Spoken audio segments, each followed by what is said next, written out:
What up, what up, what up, what up? It's your boy P. Skip. Welcome to the best half hour of your entire Tuesday. You know what time it is. It's time to get into his court.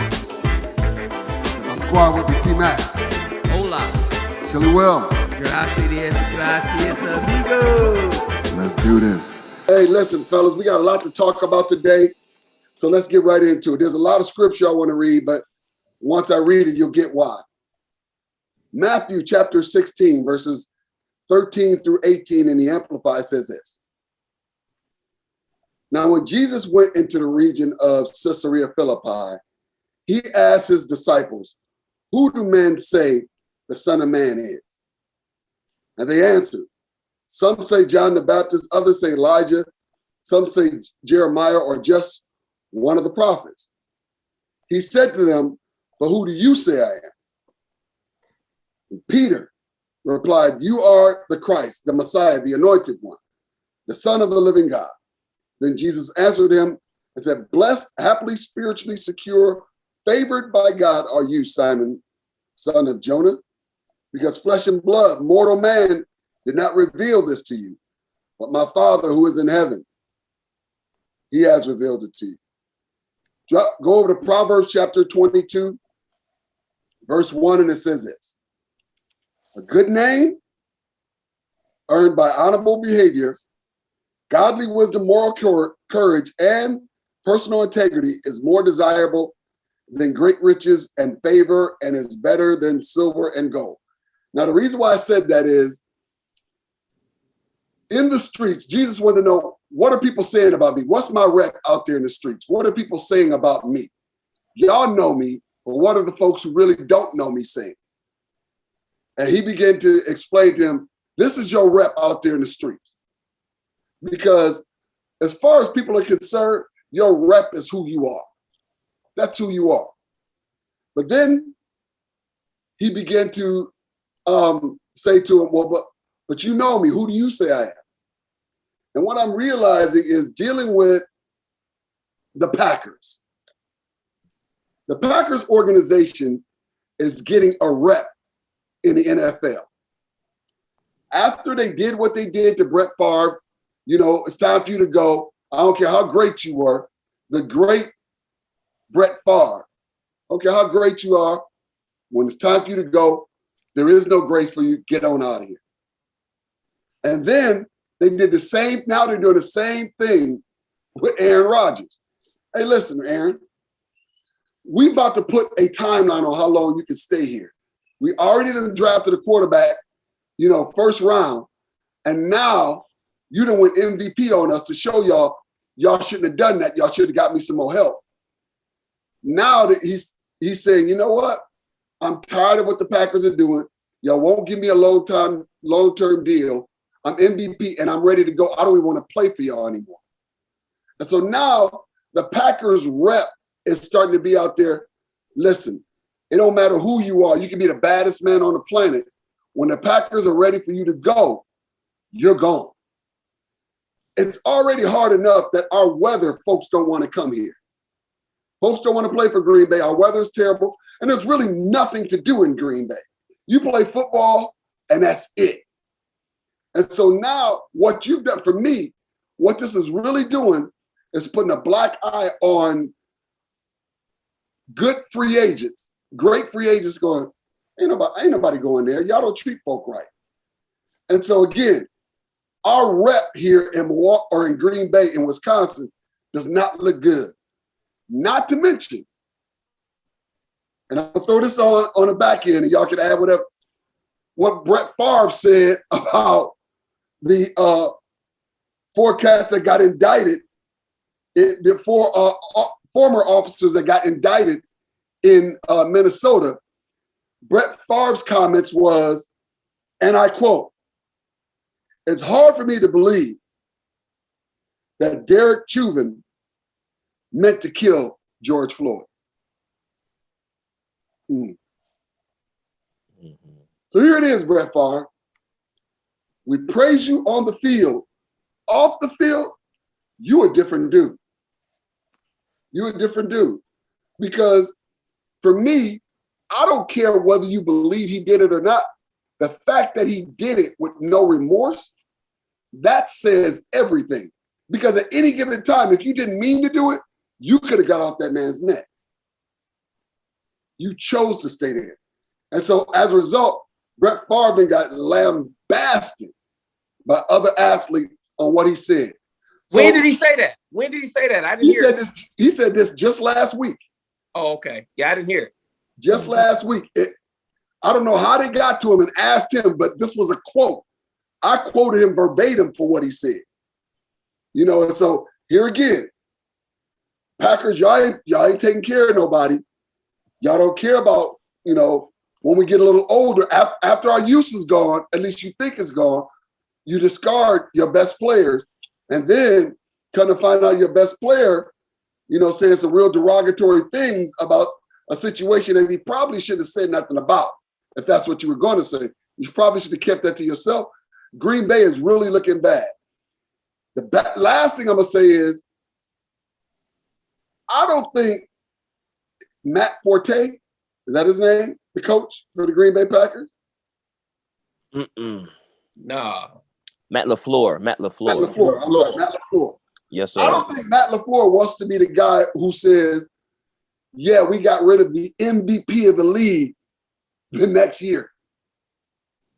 What kind of coaching job you going to get anywhere else after this? If you don't fix this, Matt LaFleur, ain't nobody else going to want you coming to coach their squad. The players ain't going to want you.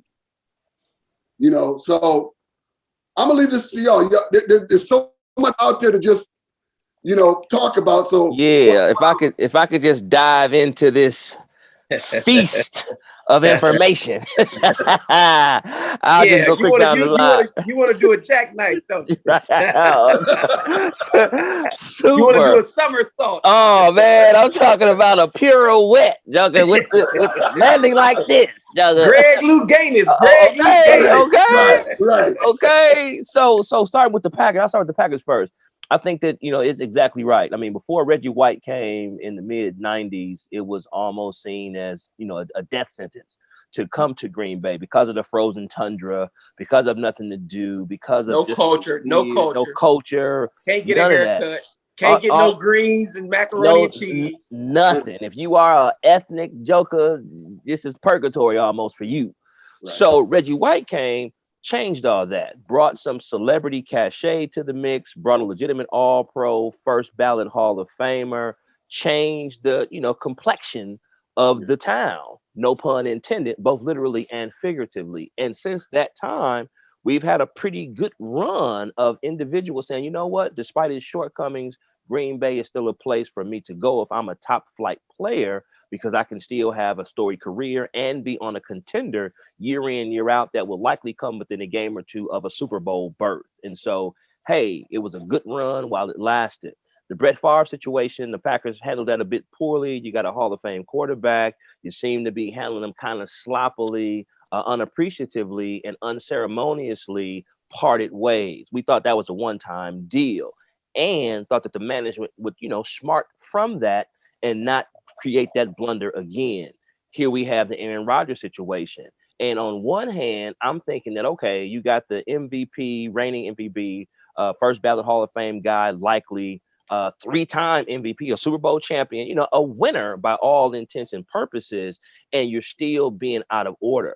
But I saw signs of this kind of fissure maybe 2 years ago, right when Coach LaFleur came in, and there was some beef, you know, prior to them, you know, even getting into training camp. And then in training camp, and we all were kind of surprised by the successful season that they had despite this drama. Now, to Aaron's credit, it seemed like it was some major beef going on even back then.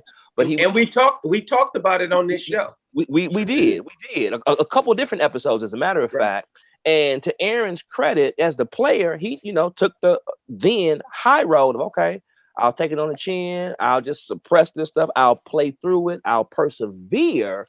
But it seems like now all holds are barred and he's coming out there. So suffice it to say that if you have an MVP quarterback, you came within one game of the Super Bowl 2 years in a row.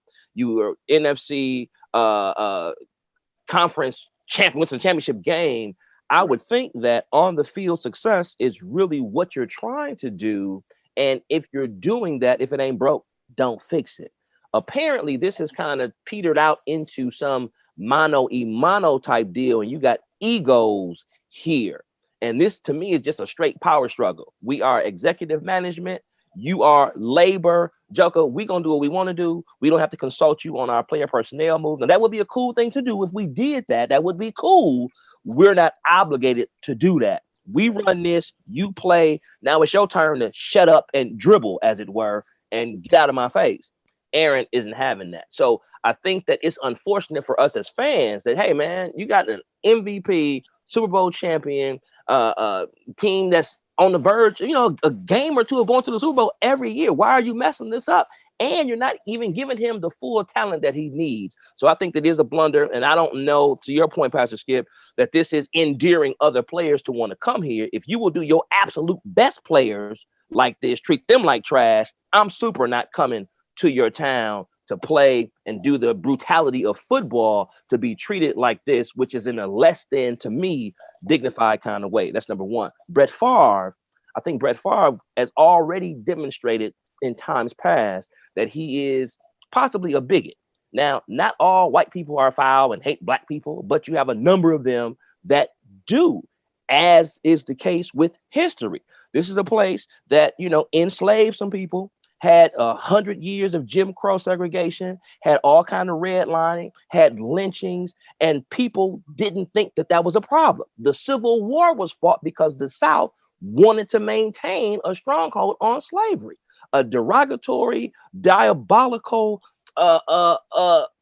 egregious institution that was inhumane. And if you have individuals that are advocating for that, that speaks to their psyche. And the fact that the Confederate flag still has to be fought against from being flown, and some people pledge allegiance to it for all it stands for, lets me know that in some people's hearts, they don't care about black people. And if they get dogged out by the police, so be it. Brett Favre is in that category. You know what I'm saying? Now, I don't agree with it, and I don't think that all white people feel that way, but you got some that do. Brett Favre, to be able to see that and say what he said, I don't think he intended to kill him. I don't think. What are you watching? But you already have a predisposition to bigoted kinds of statements, because you was talking slick about Deshaun Watson just a few weeks back too. So right. We already, when people show you who they are, believe them the first time. So we just understand that Brett Favre from Mississippi, the deep South, has harbored certain kinds of feelings that come off as bigoted at best, straight racist at worst. That's who he is, and that's what that is. Right. Finally, I'll say this last piece, and I'll let Will get in. Matt LaFleur has come in, and there seems to be some sort of a double standard. Some folks can be mediocre and still get opportunities. Others got to be an all-star, a Hall of Fame caliber type of tactician to get some love. Matt LaFleur, I don't know how he got the head coaching job in the first place.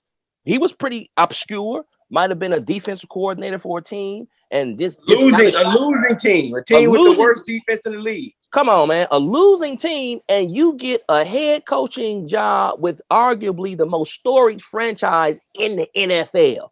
With one of the best quarterbacks in the history of the game. Inherited one of the best quarterbacks in the best quarterback in the history of the game. How did you even get the head coaching job in the first place? So if you got the head coaching job in the first place by whatever means, the hookup, complexion for the connection, whatever, you got it. I ain't gonna hate, but it tells me that you might not have that much concern about how you handle players, whether you have success or not, because you got the head coaching job and didn't necessarily really earn your stripes on the front end anyway. When a guy like Eric Bieniemy doing all that he's done can't even get an interview for a head coaching job. So I don't think Matt LaFleur cares about what the fallout this may be, what his perception may be from, the fan base and others. I don't think he even considers the fact that, hey, if I mess this up, if I bungle this thing with Aaron Rodgers, it might, damage my career. It ain't. He going to be able to move around from here to any other coaching job that he has, because he'll be able to point to the fact, well, at least I went to at least 2 NFC championship games that came within a whisker of a Super Bowl. He will be lauded for that, and that will be feathers in his cap, as opposed to, dude, you bungled a very great thing that you inherited. That should be a knock against you, because it's already been demonstrated by him getting the opportunity in the first place that there's some other criteria that folks use other than winning ways to evaluate some folks and give them a chance at the top of the pedestal. So with that, I'll yield the floor to Will.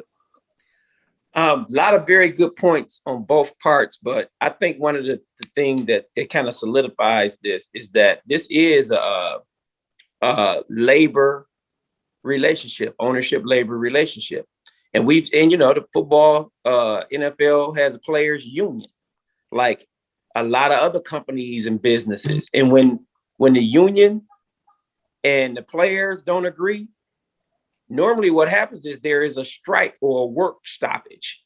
Mm-hmm. And that's the only way that labor gets a chance to get the attention of ownership and make sure they know that, you know what, if y'all don't want to be fair with us, we're going to stop making widgets.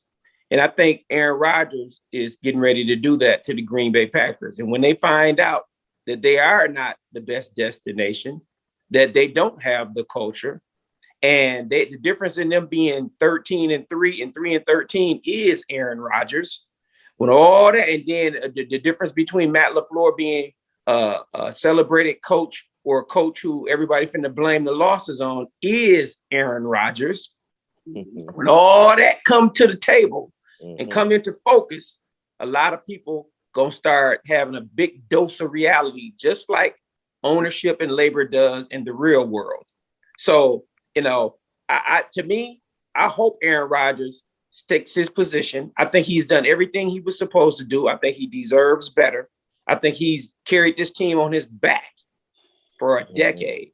Yeah, and I think they need to respect the man, and they totally disrespect him. I think the only way this is going to work out is, and as far as Matt LaFleur is labor also. And he don't want to rock the boat and go with Aaron Rodgers because he got to go with labor because that's who signed his check. So I don't even blame him. I don't even think he got nothing to do with it. He already came out and said he want Aaron Rodgers. And he can't fathom himself doing it without him. The problem is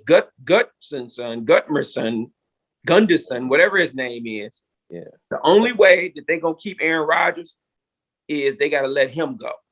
And if I'm Aaron Rodgers, I'm saying, if y'all think he can help y'all win games, y'all keep him. I'm going to be gone. I hope Gunderson is a hell of a quarterback, because if he ain't, the Packers made the wrong decision. You can go get another GM in the produce aisle at Walmart. You can't go get another Aaron Rodgers. So this right here is a no-brainer. Gunderson has to go. Yeah. Aaron Rodgers has to stay, and we move on. And he just be a footnote in the history of the Green Bay Packers. But if y'all pick the general manager over one of the greatest quarterbacks to ever put on a pair of spikes, then y'all more stupid than y'all appear to the public right now. So it's on them what they want to do. Mm-hmm. Yeah, I agree with everything you guys are saying, because at this point, they backed Aaron into a corner where he cannot get in.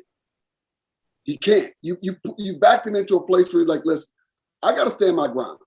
And that's why I went to social media, because now I'm going to get some backing when I say, I want out of here. And so couple things, the whole Brett Favre situation, back to him. I'm not going to say he's a redneck, but what he's starting to say is very redneckish. A lot of rednecks come from Mississippi. Ironically, a lot of slavery went on in Mississippi. Oh, we know Mississippi is the poorest state in the doggone union, and they only had wealth during time of slavery. After slavery left, they became the poorest state in the union, and they still reeling from that economically. So a lot of those white people, uneducated white people down south, the only thing they got going for them is that they're white, they're not black, and they cling to that like Velcro. And that's the culture of some of the places. I ain't saying whole Mississippi, but some of the places in Mississippi, that is the actual culture that I don't care that I can't read, I can't write, I don't own anything. I live in a trailer park, all of the negative stuff that go along with poor white people, but I'm not black. And that's what I'm clinging to. And I think Brett Favre is a victim of the culture. Yeah, it could be, all we can do is pray for him. That's it. That's it. That's all we can do is pray for him. Yeah. Speaking of prayer, Will, your Los Angeles Lakers need a grip of it. Man, man. Right. Take me to the king. Man. Hey, listen, man. Yeah, they need to be knelt down at the pearly gates right now. Listen, Man, they need to have their next game at the Pope's house. hey, listen. Right. Nobody in their wildest dreams imagined that this is the way the Western Conference was going to look, or any of the conferences, East or West this year. Mm-hmm. I'm just going to go with the West. Number one is the Jazz. Who would have thought Jazz would have been in first place? Not me. Nobody Not me. thought it. Who would have thought Suns would have been in second place? Not me. Nobody saw this. Clippers in third. We really didn't see that either because we thought Clippers would have been up at least one or two. At least one or two. Mm-hmm. And nobody thought Denver was going to be fourth. And I think if Murray hadn't gotten hurt, they might even be second. They might even been second in there fighting with. But it's great to see how the Joker has just been maintaining. The Joker's been and could be MVP. Yeah. So for fourth place, you got Denver. Fifth place, Dallas. Sixth place, you got Portland. Who's at seventh place right now is LA. And The LA Lakers, not the Clippers, the Lakers. The Lakers. And in eighth place is Golden State. Rolling on 9 is Memphis, and 10 is San Antonio. I never thought, again, Golden State is also a surprise for me. I didn't think they would be in the playoffs. No. Well, they really not in the playoffs, but I really didn't think they would be in 8th place in the West either. Well, if the playoff, right, because they could be, because the play-in, they may end up Right, out. because of the new play-in. setup, they in the Right. playoffs. But if this was a regular year, they wouldn't even be in the playoffs. Well, they're in 8th place, so they would be in. Oh, yeah, it's the top 8. Yeah, You're they'd be right, the they last would. seed. They would be. They would. They'd be the last seed, yeah. Right, which, again, I never thought that. No, But- Me neither. But what it shows you that LA did was Lakers, they put all their money on LeBron and AD, and when them two got hurt, they had nothing to help that team win. They had nothing else to keep them getting the wins that they needed to sustain. And so one of two things are going to have to happen. Lakers are going to have to, if they plan on being this historic franchise that they are, they're going to have to do something with one of them to get some more help in there. Because they can't do it with just them two, because one, AD was already injury prone before he came to the Lakers. Mhm. He was already injury prone. And now He the new Chris Paul. right. Yeah. Right. And now LeBron is getting to that age where injuries are starting to come up more often. Yeah. And so something's gonna have to happen. They're gonna have to blow that team up to be contenders. I don't know. I don't think so. I think that I'm not going that far. LA, they made the gamble. They knew they were getting an aging star in LeBron. They knew that they had, maybe one kick at the cat. And what they were hoping for was, hey, if we can just get at least a championship out of this combo. We knew that getting AD wasn't going to be enough. We were just going to see how long we could ride it and let the chips fall where they may. Let's just hope for the best. They messed around, had a corona-infected season, went to the bubble, and got a championship. So the pressure of them having to win championships, that's off now. We got a championship. We can point to that. we can rest easy. If this season happens to be a sacrificial season due to injuries to AD, to LeBron, they can't get back healthy in time enough to play themselves out of the play-in, and they either miss the playoffs altogether or do an early exit because they're broken up, that's not the end of the world for LA. They can point and say, well, hey, but for our injuries, we would have repeated.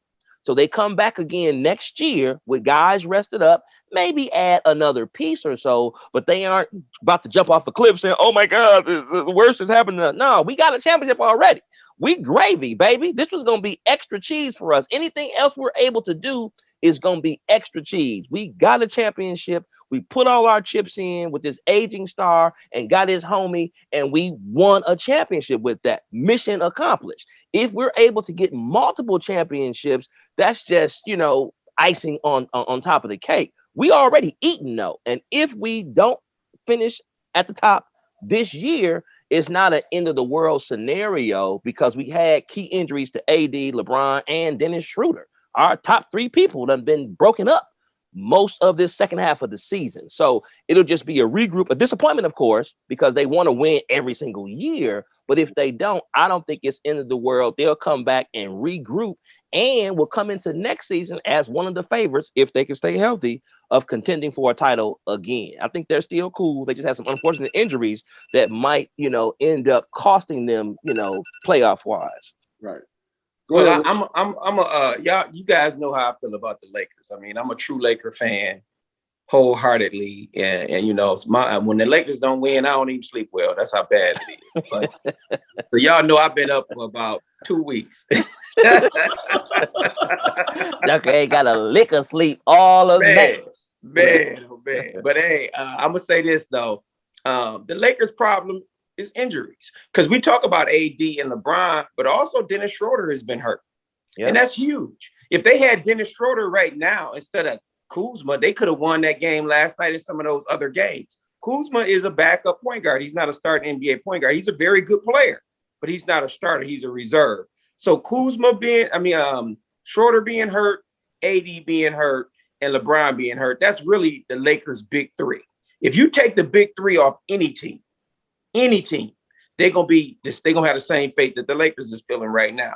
So to me, Lakers being in the play-in situation is better for them in some ways because it gets them to have one or two more games of playing together. And all of this is predicated on them being healthy. If the Lakers get healthy, don't nobody want to see the Lakers if they healthy. And if they get a couple of little scrimmage games in and then they come into the playoffs and they healthy, they can beat any team. Before they got hurt, I know we got short memories, and I'm a fan, I'm a little biased, but before we had those injuries, we were in second place in the West, knocking on the door for the first place. Right. And then the injuries came and everything went down. Well, to me, that's who the Lakers really are. At that point, they still hadn't went and got the center, what's his name? Andre Drummond. They hadn't got Drummond, so they got Drummond since that time, and they got one other player since that time, McLemore.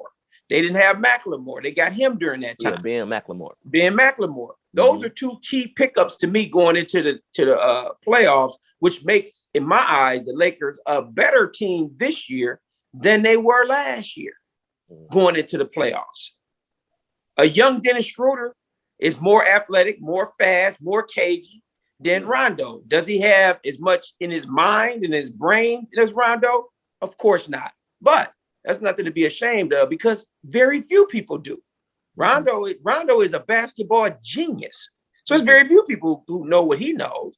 So, and he, so to me, what they need to do is get healthy. If they all get healthy and come back, they went through it last year. If they get out of this little bubble situation where they actually have a series where they have to be beat 3-4 times, then I think they got just as good a chance right now as they would have because somebody else could get hurt. Right. Look at what's going on with Murray. Look at what happened with Donovan Mitchell. He's out. People can get hurt, and somebody get hurt, it changes the whole dynamic of it. So I'm still, as a fan, true Laker fan, I'm gonna hold on to hope that we can get healthy and we can come back and we can defend this title. Yeah, well, another great show. I think the other thing, Will, that the Lakers got was they also got Gasol too. Yes, a great passing center, but yeah. With some experience, right. Championship experience. Right. But all these are ifs. And you know the saying, if ifs were the fifth, we'd all be drunk. You know, so with that being said, Is that what they say? I thought they say if ifs and buts was candies and nuts, every day would be Christmas. No doubt. So listen, another great show. Thank you, fellas, for hanging out. All right. Listen, we'll see you next week. Same bat time, same bat channel, right here, Joy 1340 AM, 98.7 FM. Also on Facebook and YouTube.